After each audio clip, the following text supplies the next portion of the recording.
there's no question. The American people made a choice here. And their choice, it wasn't necessarily even the Republican Party. It wasn't the grand old party. It was Donald Trump. I'm thinking Trump isn't the bear here. It's the American people that are the bear.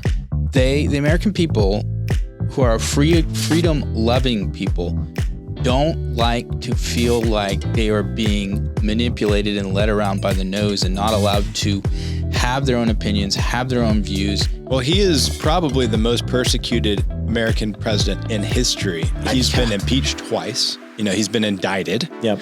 He has literally been shot at. And when you tell those people over and over again to sit down, shut up, we are your betters, we are the elite, we know better than you, we're richer than you, you are smarter garbage. than you, you're garbage, you're deplorable, you're a racist, you're a nationalist, you're sexist, you're all these things. It's mind-boggling to me. Yeah.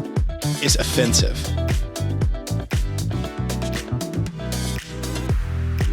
Hello, and welcome to the Pop Culture Contrarian with Thomas, Sterling, and Andrew. Hello. Hey, guys.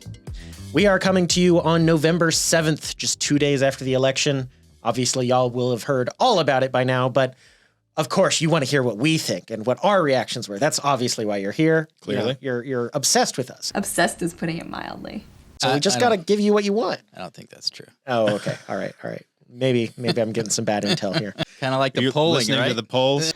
If the polls are right, we have nothing to lose. Yeah. Well, before we really get started, our title for our episode today is going to be Basking in the Reflected Glory after this red wave finally showed up. But it's like 2 years too late, right? Yeah. Well, it's just not on too late. time. It's never too late, but yeah. Yeah, I guess so. But before we get to that, make sure to like and subscribe, hit that bell button if you're on YouTube, leave us a comment, let us know what you think. Tell your friends about us, share the podcast. That's what really, really helps us. And there we go. All right. Go buy a t-shirt. Truth will set you free. There you go. Veritas vos libera beat. That's our motto. And the truth is that Donald Trump won in a landslide. Oh, man. Historic on so many levels. Yeah. So I think the final count is going to be, you'll know this before we do, because you're in the future when you're listening to this. But the final count looks like it's going to be 312 electoral votes for Donald Trump, which is all 7 swing states. Incredible. He swept it. Hallelujah. Yeah, absolutely. And none of us predicted he'd get all 7 swing states. No. I predicted that he wouldn't win. Right. Yeah. Which was not my preference, of course, but I was really worried. Yeah. Well, thank goodness you were wrong. Yes. That's what we say all the time here is thank goodness Andrew's wrong. And Thomas had Trump winning, I think, 5 of 7 swing states. So we'll give you props because I only had him, I think, winning 4 of them. So yeah, there we go. Our predictions. None of us predicted this. I don't think anyone predicted this kind of blowout. It looks like he's going to even win the popular vote, which is just hasn't happened since George Bush in 2004. We're still waiting on Arizona, I think. Mm-hmm. California's got a lot of the vote out, even though it's been called. Yeah. And I think Nevada's still counting too. They are. They not? Yeah. Some of these states are just really slow. And then, we were watching on election night, so we'll kind of take you through some of the results as we noticed them. Florida was done counting by 10 p.m., I'm pretty sure. This is unbelievable. They counted better than 10 million votes, faster than Nevada can count 2 million votes. This is crazy. I totally get it. Each state has the right to run their elections as they will. It's not a federal mandate. But come on, can we have some guidelines at least about timing maybe? It just doesn't seem fair to me that in Arizona is the example right now of it taking so long to get the daggum votes in. You're holding up the whole country, Arizona. Yeah, what the New York Times graphic says is the officials in Maricopa County, which is Arizona, said full tabulation could take 10 to 13 days. So y'all might not even know yet. It's craziness. Yeah. I think I was flipping back through the different channels, and I was on CNN, and Jake Tapper was asking about, and he pointed, they were looking, I think it was Wisconsin at this point, but maybe it was one of the Western states. But his comment when they're waiting, they'd waited for something like 2 hours and still no results. And he's like, this is 2024. How is it that we haven't figured out how to get these votes? Yeah, I wonder if you're thinking of Nevada, because Nevada, I think, was the last state, besides maybe Alaska and Hawaii. It might be Nevada, yeah. Nevada, it was like 11 p.m. and Nevada had no results in yet. Yeah, it might have been that. And it is, it is true, like you said, we're a federalist system, so each state has this kind of own system.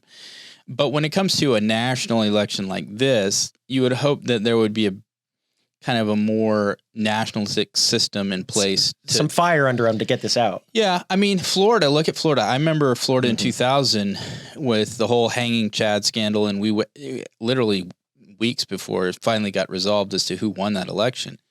Yeah. And, maybe that embarrassed Florida enough to figure out how not to let that happen again. Right. It hasn't been a problem since then. No. Certainly, they're not doing hanging Chads that even style anymore. Well, and now since DeSantis, they're no longer a swing state, which is pretty amazing. Right. Florida, the final numbers, pretty close, are Florida went for Trump by 13 points. So that's 56% to 43%. Yeah. That's incredible. That's pretty decisive. In 2016, he won it by 1.3%. Wow. Yeah. One state that I was expecting to be really slow and to be really frustrating was Pennsylvania. I feel like they maybe got embarrassed badly enough in 2020 that they had some fire under them, because they were slow but steady the entire night. The results would trickle in. There'd be a few thousand more every couple of minutes. I think that was true for Pennsylvania, but also Georgia, because of what happened in 2020 with Fulton County specifically. I did notice that they kept highlighting Fulton County and looking at the numbers, and it was pretty quick. Pretty early in the night, Fulton County had counted 80% of their votes. So that was definitely a change from the last time. Big change. I mean, how long?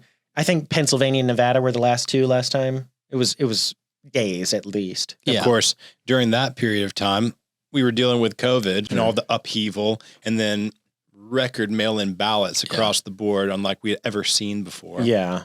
It's looking like there might be something like 10 million fewer votes this time than last time, but still record in-person turnout. Yeah. So a lot of people are like, well, how can that happen? And we're like, how can that happen? We won't know for sure what those numbers look like until they're done counting. Yeah. But it does raise some questions about 2020, questions we had ever since about the validity of that election. And, those things are still in play. It was the most secure election in U.S. history. I don't know what you're talking about, fair and free. Andrew. And we know that without counting a single ballot, we know it's fair and free. Of course. We run into the danger of, if the people do not believe in the election, then we have lost everything. Yeah. And so we have to be so careful with this stuff. But at the same time, it has to be proper. Yeah. It has to be free and fair. Literally, people have to believe in it, but it also has to really be that. Well, I think this election, just because of the landslide nature of it, helps put to bed, at least to some degree, those who would try to raise doubts over the accuracy of the results of this one. Yeah. I mean, we've seen in state after state, the margins, either if it's a blue state, the margins are so much closer than they have been, or if it's a red state like Florida or Texas, where it's 13 points and it was expected to be like 5 points. It's just like, there's no question. The American people made a choice here, and their choice, it wasn't necessarily even the Republican Party. It wasn't the grand old party. It was Donald Trump. Well, and that's one of the themes of this, I think, is the old Republican Party is kind of no longer. What we're seeing is a remaking of a party that has become the big tent party and the party of the working class, which that is a pretty big shift from what it has been over the past couple decades, where the Republican Party was more associated with the party of big business and, more the college educated, that kind of. Well, and before Donald Trump, the Republican Party was the party of war hawks, of people who wanted to see American interventionism abroad, broadly. The neocon age. The neocon age. And Donald Trump is not that guy. Right. Yeah. Well, I mean, Donald Trump was a Democrat in the 80s and 90s. Yeah. Just like so many of the people who've now teamed up with him to help the Republicans win a landslide election. Yeah, it's been fascinating to see the cultural shift over the past 30, 40 years. And particularly when you think of a conservative or a Republican, how oftentimes if you went back in time, you'd be looking at a Democrat. Yeah. Yeah. It will be interesting to see what the Democrat Party of today, how it handles this loss, because this is decisive. This isn't like, oh, we barely lost. This is they got slammed down because it looks like not only have they lost the presidency, they've lost the Senate, and it looks pretty good that the Republicans will maintain control of the House.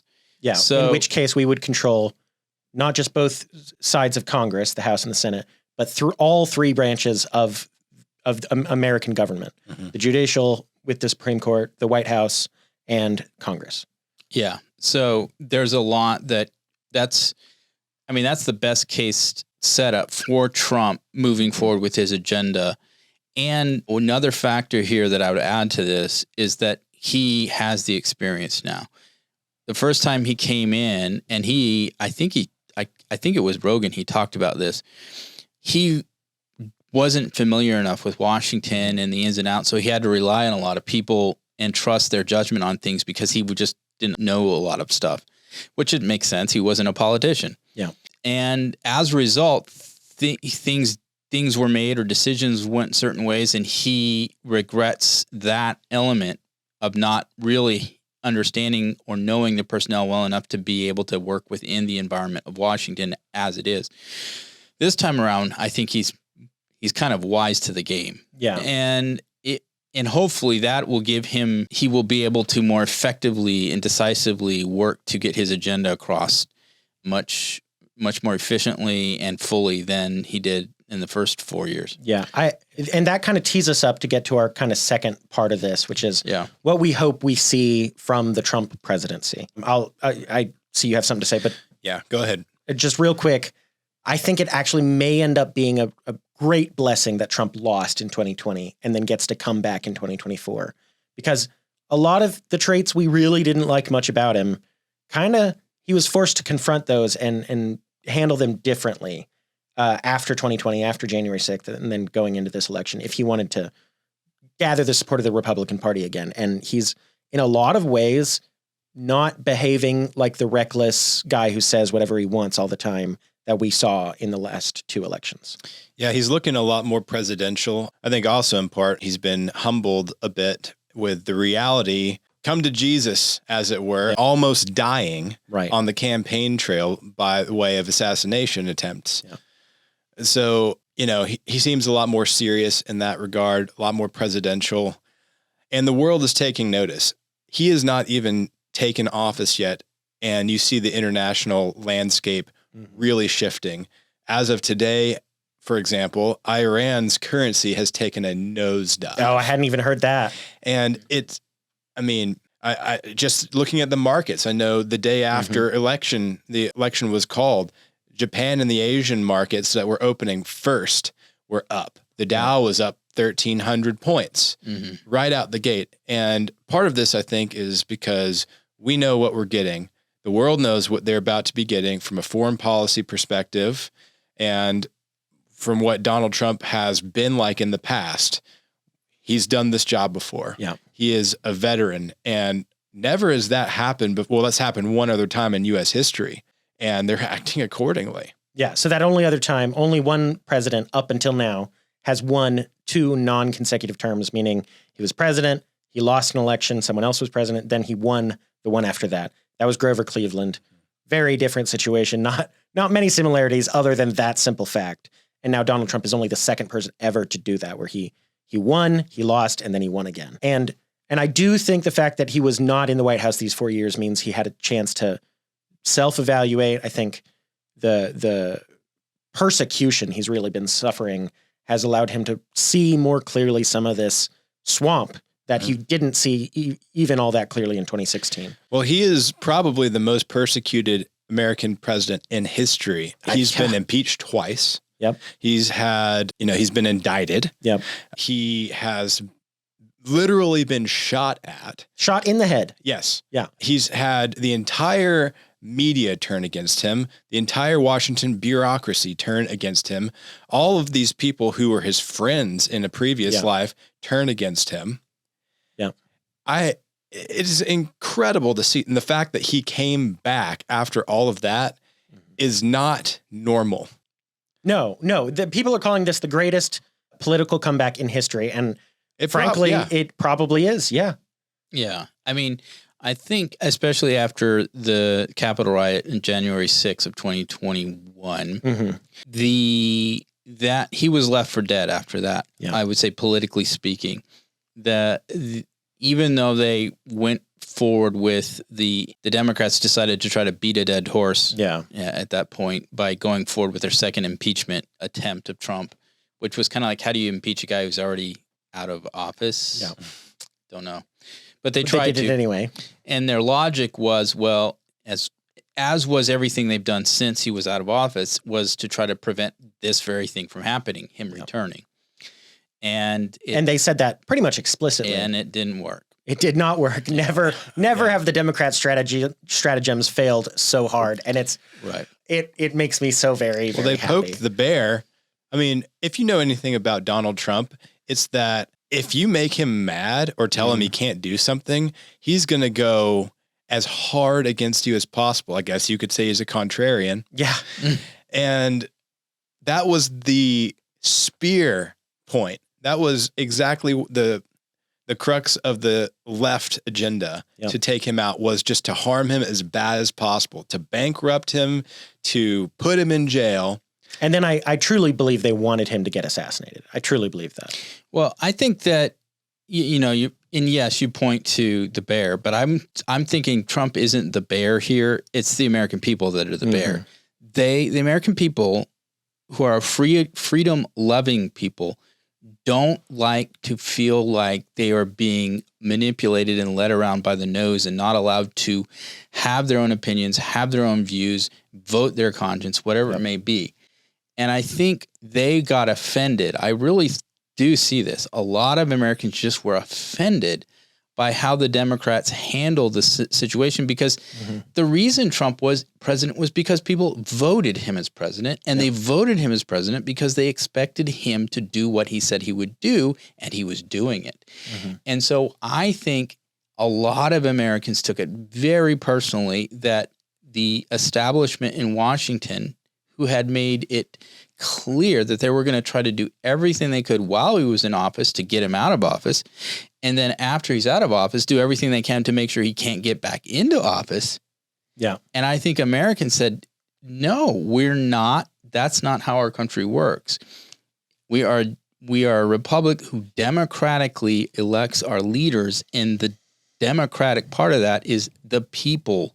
Yeah. Not Washington telling the people what to think. It's the people telling Washington, this is what we think. And when you tell those people over and over again to sit down, shut up, we are your betters, we are the elite, we know better than you, we're richer than you, you are smarter garbage than you're garbage, you're deplorable, you're a racist, you're a nationalist, you're sexist, you're all these things. And they're still doubling down on that stuff. It's mind-boggling to me. Yeah. And you tell people that, just to what your point, Thomas, it's offensive. And when people are offended, the American people are freedom loving and they're proud. And they are going to speak out against it, and they're not going to take it sitting down. And that's what we just saw with this 2024 election. Yeah, that is what we just saw. It's easy to try to do a blow by blow of everything that's happened, but let's talk about what we're hoping for. So here we have 3 months past. It's January 20th, 2025, and noon, 12:01 p.m. Donald Trump is now the president. He's just been sworn in. Obviously, he has to get to the White House. He's there. My first hope is that he immediately follows through with what he said. And there's many things he said he'd do on day one. One of those is ban gender affirming care for minors. He said that's something he wants to do on day one. That's probably number one on my list. Number two is get Elon set up the Department of Government Efficiency and bring in Ron Paul, who has said he'd like to cooperate on that. Have Ron Paul, Elon Musk, Vivek Ramaswamy all in Trump's cabinet trying to just find out how many of these bureaucrats they can fire. My dream, Vivek talks about like a third of people or 2/3. My dream is just 10% of all the bureaucrats in Washington. That would be more than enough, I think, or at least an incredibly good start. Yeah. I mean, that's draining the swamp, isn't it? That is draining the swamp. Yeah. That's what that would be. I know Musk has talked about how he would handle that. And he was sounding pretty kind about that. He said, we're not going to make it so people can't pay their mortgages. We're not going to kick people out on the street. We're going to create a transition process, which I think is generous. And I think that's right. I know Sterling might have a different opinion about that. We don't want to have like a war about this. No, we don't have a war about it. But, and basically say, hey, you guys have talents that would be better used over here. So go and do your talent somewhere else. We're not going to ruin your life, but you can't go home. You can't stay here. Right. I mean, that's ideally, not only are we going to be firing all these bureaucrats saying you're not allowed to work for the nanny state, you're not allowed to work in government anymore, but hey, the private sector is booming because Donald Trump's unleashing all, our energy sector. He's encouraging Elon with his Optimus robots and all these different things he's working on, all these businesses Elon started. And there's, just tons of jobs available and they can go actually contribute to society. Yeah. That would be ideal. That's right. But I did go to the Ron Swanson School of Thought on government efficiency, which is slash it. Yeah. I mean, the problem you're having to overcome is an ideological one more than it is just a personnel one. And I think that is the harder push or the harder hurdle. There's a lot of people in government who I would basically say are statists in their view of government. And because of that, they see their role or the bureaucratic state is not just, I guess, favorable, but they see it as essential. Yeah, it's the important thing that Americans do. Because the immediate thing that when you bring up cutting certain elements of government, they will immediately scream and holler about how are you going to take care of, Medicare, or how are you going to make sure schools are taken care of, or kids are taken care of, or, all the special different interest groups suddenly start squealing as soon as it looks like there's going to be programs cut or individuals working for certain agencies cut. How's the agency going to cover X, Y, and Z responsibilities? But and the fact is, if you cut these bureaucracies, you're also going to cut the red tape. That's going to make it easier for schools to do whatever they're trying to do. Less regulation. It just is better for everybody. Right. It's just it's got to be something that's done. You would like to see it done as fast as you can, but it also has to be done very judiciously, thoughtfully, considerately, and recognizing that, these regulations that have been put in place lots of times are tied to other things. And you have to make sure that by cutting X, Y, and Z, what impact is that going to have down the line on other things? And so that just takes time to even unwind that. And yes, he's proved during his first term, he was cutting regs like crazy, which was good. And it was great for the American economy. But what has followed up is a ton more regulations where then it was reversed. Yeah. And then under the Biden administration, we got dumped on with a bunch of new regulations. So you're having to the progress that was made in the first 4 years was effectively unwound. So you have to redo the things you've already done. Redo that. And you're dealing with a government that's going to be, for the most part, hostile to that. Yeah. That's going to be one of the biggest uphill things is the bureaucracy, like you said, Thomas. Yeah. And the same crap that happened throughout his previous administration is going to be fighting tooth and nail from the bureaucracy and then supported by the mainstream media. So look out for it. The encouraging thing is he surrounded himself with Tulsi Gabbard, Elon Musk, Robert F. Kennedy Jr., all these people who have had the same machine that has been so set against Donald Trump has turned on these people too. So he's got people who know what they're up against, ready to be there and help him out. Yeah. But we've talked about what I want to see. Thomas, Andrew, what are things you want to see day one or week one? Well, I'm going to be interested in seeing and will be before day one, but who he starts picking for his cabinet, because that's going to answer a lot of it will let us know these questions regarding kind of the direction he is going to be moving with some of this work. I think the number one thing people are concerned about is the economy. That's why you could say that he got such big numbers. So what is he going to do? What decisions is he going to make to start turning this around as fast as he can? Because to truly do the rest of what he wants to do, he's got to show that he's getting the economy booming again. Because people will trust as they will trust him to do other things if they see him on his big promises following through. So there's that. So he comes and asks you, "Hey Thomas, what do I do to get the economy booming again week one?" What do you tell him? What do I tell him? Yeah, what do you tell him? I'm saying you're going to have to reverse or cut a bunch of regulations. You have to get the energy industry going again. Okay. So you have to, I think. What about that tax cut? That's through. He's going to work that through Congress. Oh, okay. So Congress is going to have to make it permanent effectively. So he's going to have. But if you have the House and you have the Senate, it's going to be a lot easier task. But what I would say is that you got to get energy sector going, gangbusters again, as much as you can. The whole you got to remove the DEI cancer from within government as best you can. And so how do you do that besides firing people? Is firing that's people the answer? Part of it, no, but it's who you nominate or who you pick for your cabinet. Mm-hmm. Because then they're going to be running all your agencies. And then from that, they're going to be implementing the direction of those agencies, and they can cut out the cancer of the DEI that way. Okay. So I would like to see who he picks is going to answer a lot of these questions. The other big thing is he's got, and I think he will do this, is he's going to try to shut that border down as fast as he possibly That's can. super important. That actually gets to what I would like to see. Yeah, so we've heard a little bit from me, a little bit from Thomas. Andrew, Donald Trump shows up on your door January 21st, says, what do I do? What do you tell him? Well, the number one responsibility of a president is national security. Yeah. After that's foreign policy. And then I do think economy is in that list. But those are the two most important things. That's what I consider when I'm voting for a president, no matter what. Those are the top two. So like you were saying, Thomas, you got to shut down that border. Yeah. We have got to stem this tide of illegal immigration. And then, of course, we're going to ramp up. I know he already knows how to do this. We're going to ramp up a strong position in the world militarily. And then the tariffs.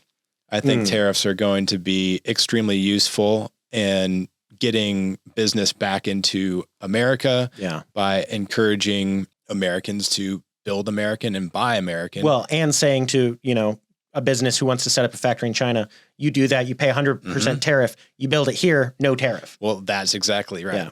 Totally. Yeah. That's also going to, our adversaries right now. China's a great example. We have been funding the Red Army inadvertently for years. This is a way to put a stop to that and also bring some of that wealth back home. Yeah.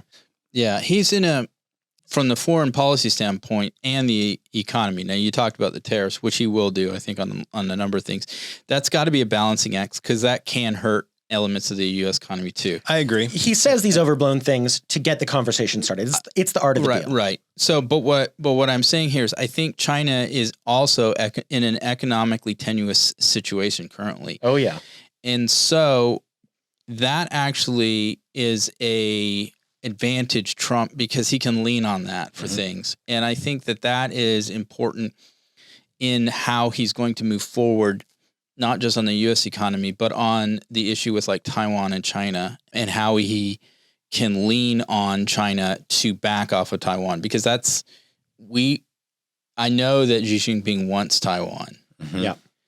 And I think part of the reason why I was reading that it's reported in China that they were kind of, this is interesting to me if the source is to be believed, but they were shook up by his election. They weren't expecting this. A lot of America wasn't expecting this. Well, maybe that's fair. Clearly a majority of Americans voted for him, so you'd think they kind of expected it, but yeah. If you listen to the mainstream media, which I don't recommend, right, then people are shocked. Right. Yeah. So I think that the difficult thing he's going to run into is being able to keep the trust that he's built up, obviously, from this election with these promises, because you always, like you were saying, you kind of almost overpromise. Yeah.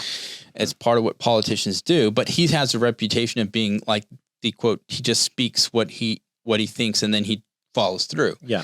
So what he's going to have to show is evidence that what he is doing is going to work. Yeah. And so like I said, I think the two big things are going to be, people are going to want to immediately see how is he working to turn the economy around and how is he working to shut that border down? Yeah. Those are the two big things that people are going to want to see action on immediately. Yeah. The other thing I think is incredibly important for him to do, and I think he'll do it, is invest in our military. 2 areas or 3 areas I'd really like to see that. One, the Navy. We're not building ships the way we need to be building ships. I don't necessarily think we need more aircraft carriers. We've got the rest of the world beat many times over on that. But smaller vessels, I think we need to start pumping out more of them again. 2, drones. That's the future of warfare. It's going to be drone swarms are going to be more effective than, just about anything we've seen so far. So build military drones. And 3, the Space Force. I actually think that is going to be important. Satellite warfare is going to be a thing theoretically in any World War III. So national security right there. Peace through strength. Right. And I don't know where we are. I mean, it's hard to follow. I think our military, the guys who are in there a long time, they truly know where we're at. And then there's how it's communicated to the public. Right. Because you're not allowed to tell the public everything. So as far as recruitment, though, we do know recruitment over the last several years has been pretty bad. Yep. I think that's about to turn around. Yeah. And so but part of that turning around is turning around the culture and getting rid of the cancer of DEI. Yep. And part of it is make America healthy again, like Robert F. Kennedy wants to do. Because it's one of my favorite initiatives. I'm going to buy a green hat. A huge portion of young Americans who would theoretically be perfect for recruitment into the military do not qualify because they're overweight or have other health issues. I think it's actually the majority of young people. Right. So that's something. Don't qualify. If we can actually get this health crisis under control, and RFK seems like he has ideas that are more than just, work out more, eat less. It's actually about fixing our food supply. Yeah. If those things pan out, then that could really, really reawaken bright future for America, I think. And banning video games because I'm against that. Video games are one of my favorite hobbies. Thomas, we need somebody to pilot the drones, okay? Yeah, exactly. Okay. Exactly. All right, I think that's pretty good. Anything you'd really like to touch on we haven't talked about yet? I think free speech is another one. Oh, yes. Yeah, we need to talk about that. So the big tech agenda, particularly, both search engines and social media platforms have been crushing a huge swath of Americans, us included here at the Patriot Post. Yeah. We have struggled greatly, and this is a big battle for the future of freedom of speech in a new area. The public square has moved into the digital space. This election would not have been won if he didn't buy Twitter. There's no doubt in my mind. Yeah. Elon Musk deserves a Medal of Freedom. He does. He does. It won't surprise me if he actually I wouldn't be surprised at all. So Twitter or X is the home of free speech right now. It was hugely beneficial for free speech and Americans making the right choice in this election. And he's going to be involved in this government, and Elon is a free speech absolutist. He says that's fantastic. But you were talking about the trouble we have, and then we have that trouble with Facebook. Yeah, we do. But now we'll see how it goes further because Zuck seems to be turning over. He's congratulated Trump already, and it's like, okay, and that didn't happen last time. So you congratulated him. Now put your companies where your mouth is. Yeah. Actually allow free speech on your platform again. Yeah, I anticipate that it's a bit of capitulation, probably just a self-preservation tactic. I don't know that these people really believe. Well, of course they don't believe it. I mean, look at their actions, what they've demonstrated over really the past 8 years. Yeah. It has been anti-freedom of speech. It has been gatekeeping, and we have got to change the public square into what the law says it is and not what private companies say it is. Yeah. So I advocate for trust busting. I advocate for internet as utility, social media as utility, and apply the laws of the public square to the internet. Yeah. Yeah, those will be some big issues that I think Congress would be heavily involved in. Yeah. I don't think Trump's going to be able to do all that. No, but we have 3 branches of government. They all have to work on this together. Well, I think this is where Republicans need to be taking the lead, especially when they have the advantage now. Because if they have the House, they've got 2 years effectively to try to get as much of these things into law as possible. We've also talked about between ourselves how the Republicans need to look at also, and we were even talking about this, the issue of elections and election integrity, and how do we ensure that that is something that's moving forward, not being resisted. Yeah. Which is paper ballots. Right. Yeah. And the Democrats' anti-ID legislation or stuff like that. Kamala won every single state with no ID laws. Just for the record. Just for the record. That's an interesting one. I hadn't heard that. Yeah. But I do think free speech the new media, and this is not anything that Trump's going to control or anything, but the birth and development of the new media that like you were saying, we could credit X and other places to this election victory. The old gatekeepers are flailing right now. And the talk of trying to cut down on disinformation and misinformation is only that they're going to get more shrill about that as we move forward. I think as they recover from this kind of shock of losing this badly, and that narrative, they're going to keep hitting it and moving it forward. And they're going to try to create even more self-appointed gatekeepers to try to cut down on what they perceive as people being free to hear things that they don't want them to hear. Yeah, the Democrats are going to rally. They're going to keep pushing their agenda. I think Trump, in these first 2 years, if we have the House, has a real chance to nip all that in the bud, to put in ironclad speech protection laws. And I really, really am very, very hopeful about what America is going to look like after this Trump presidency, and especially just in the first few months of his presidency. I think it's going to be great for everybody, even the people who don't like him. Yeah, it'll be a challenge. We'll see. We'll see how, like we always point to, half the country effectively voted against him. Yeah. Slightly less than half because the majority voted for him. Right. But when you're trying to bring and convince that other side that was told he was a Nazi and Hitler effectively, and that the fascists have now taken over, that type of language will stop up people's ears. And so how do you get past that? How do you communicate to them and saying, you know what, that's not who we ever were. And that's not what the agenda is. And we're wanting to actually, as the slogan is, make America great. That's the objective here. And it means leaning into our Constitution and the rights that our Constitution uphold, that liberty that is our birthright. Yeah. Well, I think that's a pretty good episode.